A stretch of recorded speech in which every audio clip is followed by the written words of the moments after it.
Now, the class attribute is often used to point to a class name in a style sheet. Let's say you're trying to style something a bit differently.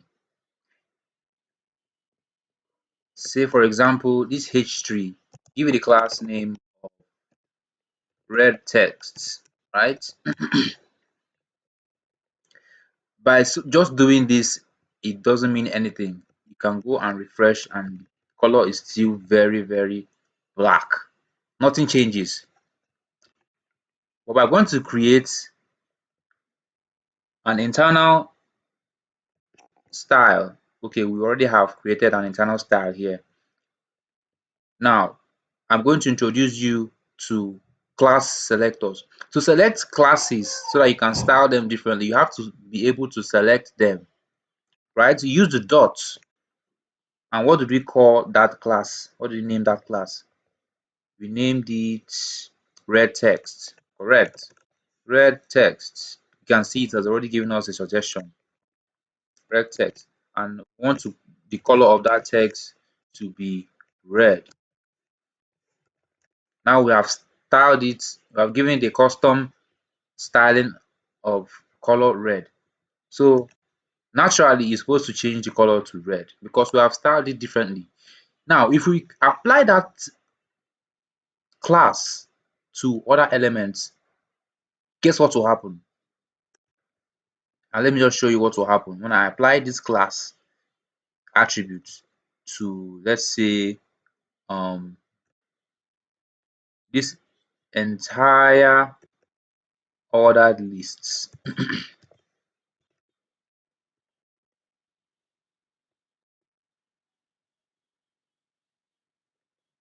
I refresh.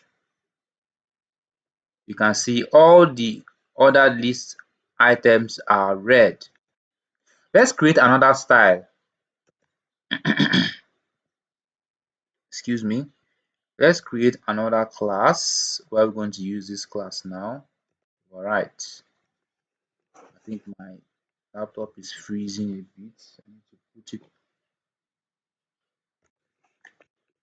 Now let's say you want to give this block elements header a background of blue, BG blue. In Bootstrap, this is actually supposed to give you styling. You don't have to go to the CSS to do anything.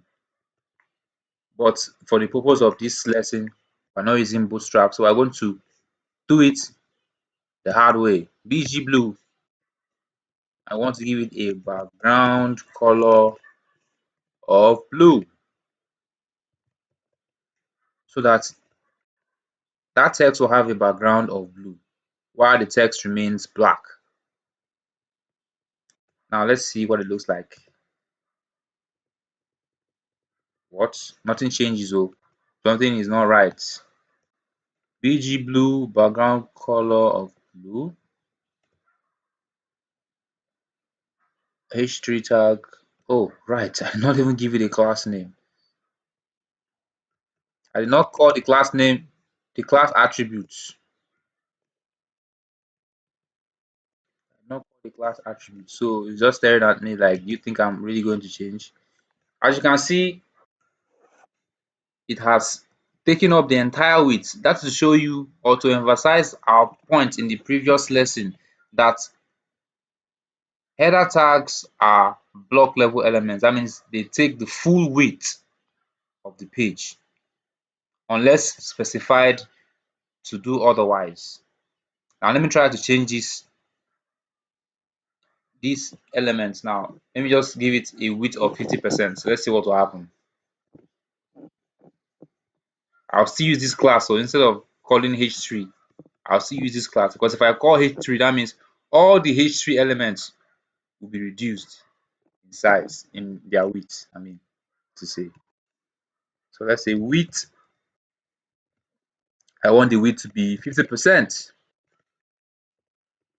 Let's see how that works. As you can see, I have cut the width by half.